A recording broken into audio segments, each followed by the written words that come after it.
My name is Claudia Campagnol, and I am right now 34 years old. I just had my birthday 2 days ago. I come from Hungary. I'm also Gypsy, and I grew up in Sweden, and I moved to lovely Copenhagen in Denmark about almost 9 years ago.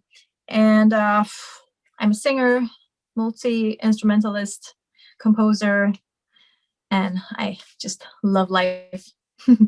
If we talk about your background, born in Hungary, raised in Sweden, now living in Denmark, where do you actually feel home? I feel home wherever I have an audience. So if people are listening to what I'm doing, if I can connect with them through music, and I can make them feel what I feel or feel something else, I feel home instantly. So it doesn't matter where I am. But I actually, I am in love with Copenhagen. I really am. That's why I also moved here. Your parents were both professional musicians. Have it always been in the cards for you that this was the way you should go to? So yes, I guess my mother, she used to play with me in her belly when she was pregnant 6 days a week for 8 months of her pregnancy. So I was listening to music a lot. And then I joined my father's band. They both were piano players. They don't play really anymore, but they used to. And I joined my father's band when I was 11. And I got my real first gig there. And I've been singing since I was 1.5. Started to transcribe when I was 4, which means that I heard a song and then I could instantly play it on any instrument, but of course piano, because we had a piano at home. So I guess I didn't really choose music, but it feels more like the music chose me in a way. I just cannot go by an instrument without touching it. Wherever it is, I have to make a sound. Which kind of instruments do you play yourself? Well, I play the piano, obviously, and I play the bass. I love to play percussion, and I really would love to play drums, but I was married to a very, very great drummer. And before my marriage, I was also together in another relationship with another drummer. So I guess I didn't really have the chance to play drums, but maybe I will do that. Maybe I will start. And this song for the Danish final, Abracadabra, how was you matched with that? Well, it's a funny story because my management, they were to some kind of event where they met the songwriters, or one of them, Emil Lai. And Emil and his manager showed my management the song and said, "Oh, we have this beautiful song, but we need, we wanted to be a part of the Melodi Grand Prix, but we don't have a singer." So my manager said, "Hey, I have the singer for you." So because my management, they know what I wish to do, what I love, what kind of music I love, they could pitch me to that without me knowing it. So it was a match without me even knowing it, without them telling me right at the moment, but they called me later on and they said, this and this happened. So what do you think? And I fell in love with the song. So it feels great. But Dansk Melodi Grand Prix, I assume that has not always been natural for you, that was something you wanted. Well, I have to say, because I was out playing mostly Friday, Saturday, since I was 11, both Melodi Festival in Sweden, or the Danish Melodi Grand Prix, or Eurovision generally was just something that I always had a little dream of being a part of it, but I didn't really think a lot about it because I was out playing and I didn't really follow it. I couldn't really be a part of it in the same sense that all of my friends, non-musicians, were, because when you're out working while it's on, the shows are on, it's difficult to actually see what is going on. But yes, I did have a dream. I always had a little dream to be a part of it. And now it's coming true. It is. You, as you are a songwriter yourself, have you been submitting songs to either Melodi Grand Prix or Melodi Festival yourself? No, I actually thought about it, but I didn't do it. I thought about it 2 years ago, I think, but I didn't do it. So the reason I guess I didn't do it is because when you are in, I come from the jazz scene. I've been playing a lot of jazz all over, and it didn't feel quite natural, even though my music is not pure jazz.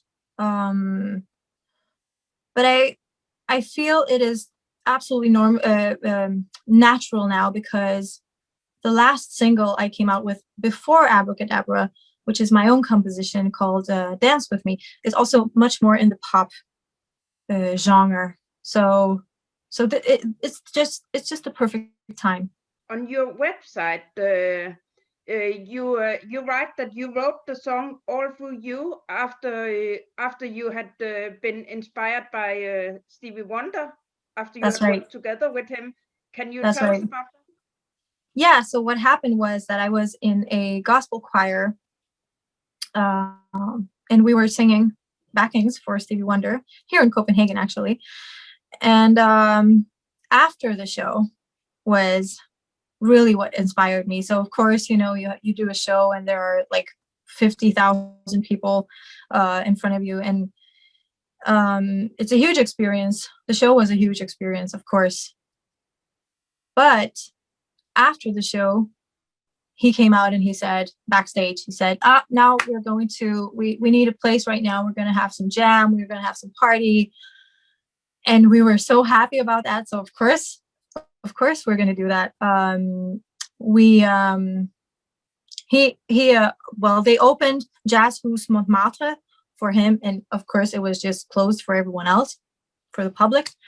And I don't know how many hours we were in there, but we were just jamming, laughing, talking. And he took my hand at one point.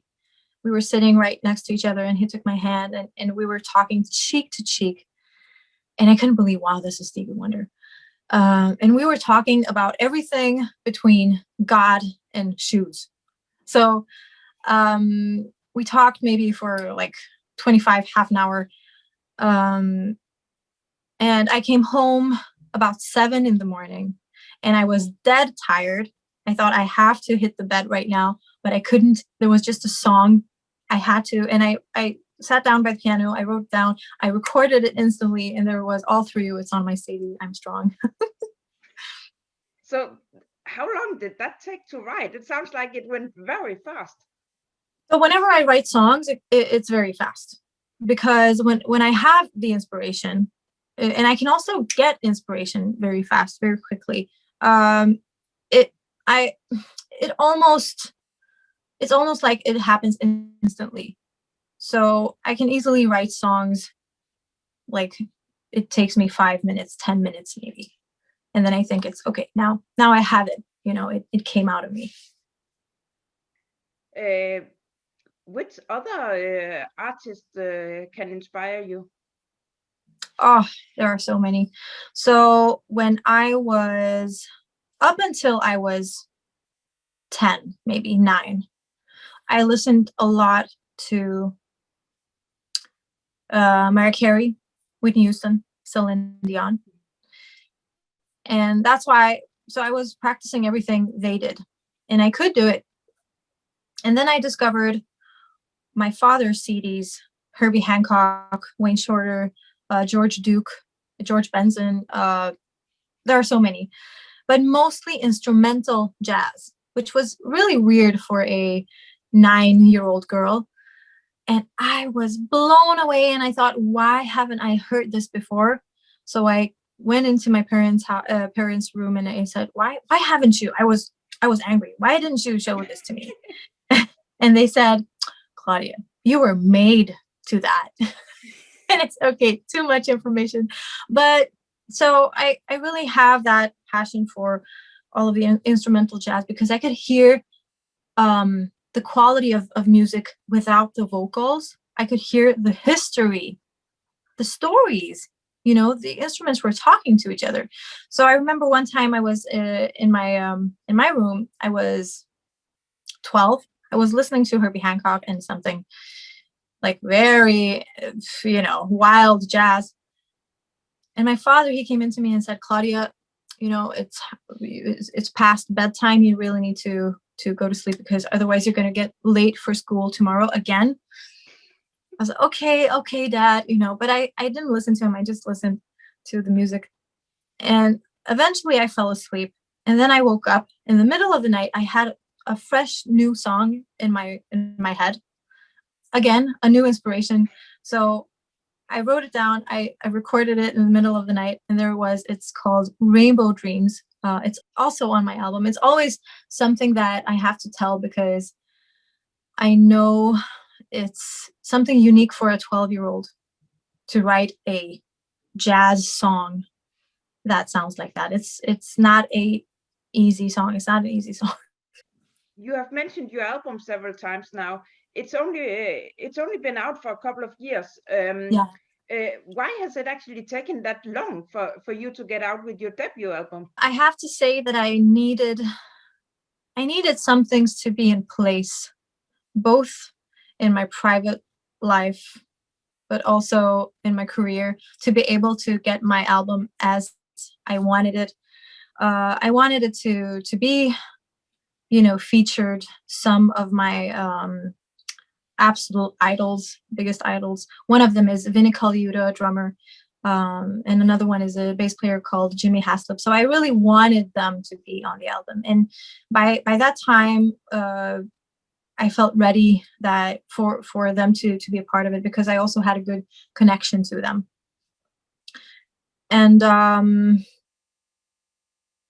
it felt good. I wished the perfect record label to actually release it for me in a way that I felt good, because as an artist, your own stuff, your own music is your baby.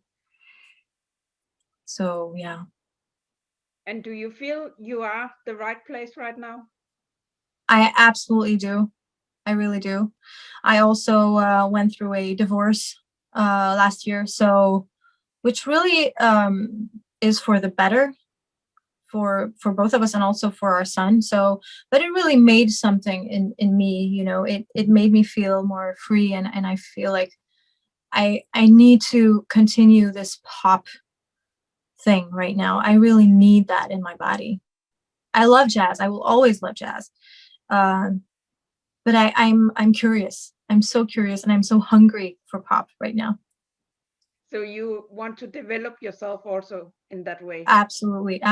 And it sounds funny, because most people or musicians may think that you develop yourself from pop into jazz, because jazz is more advanced.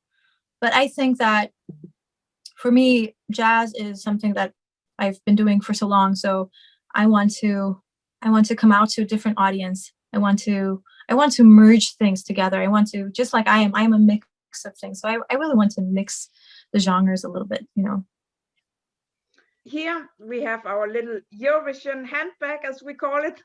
Oh, wow, so nice. And I have 10 cards in here. On those cards, there is the beginning of a sentence. And then I would like you to finish it. Okay. So I would like you to start with picking 3 cards. Okay. 1 to 10. Okay, so I will say 3, 7, and 9.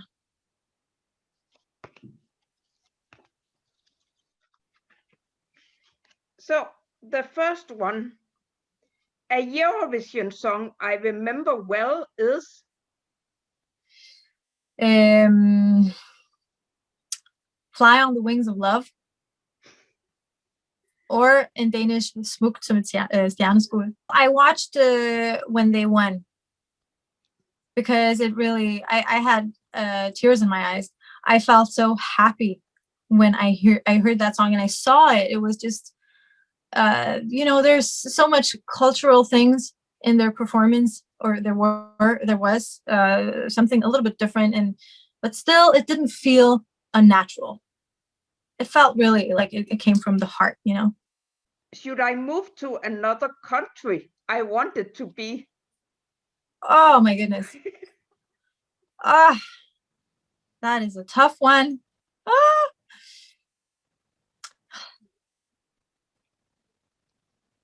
Wow. Let's say Brazil. I don't know. Just I really because like it's warm? because I love the music, and I love the warmth, and I love the humidity. So yeah, not really everything else. I guess it's much better and much safe to be here in Denmark. Yeah. But yeah. Okay, last one. My best musical memory is. Oh my goodness. Well, I have to say the one with Stevie Wonder that I told you about. So, Claudia, I would like to wish you the very best of luck in Dansk Melodi Grand Prix. Thank you so much, and thank you so much for this chat.